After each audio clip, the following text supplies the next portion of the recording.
বিসমিল্লাহির রহমানির রহিম। আল্লাহ সর্বশক্তিমান। আল্লাহ যাকে যেভাবে সৃষ্টি করুক শুকরিয়া আদায় করা উচিত।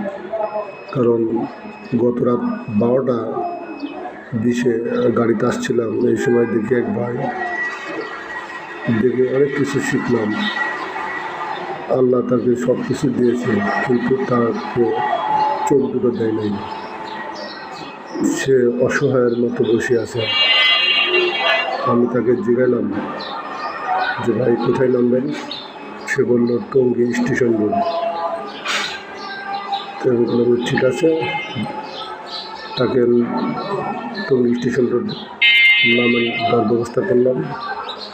সে নেমে গেল।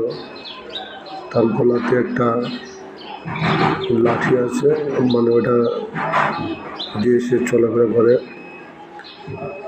তাই দেখলাম যে আল্লাহ তাকে অনেক কিছু দিয়েছে, কিন্তু তার চোখ দুটো দেয় নাই। তাও আল্লাহর কাছে শুকরিয়া, উনি অনেক ভালো আছে। ভালো থাকুন, দোয়া করবেন। আল্লাহ হাফেজ।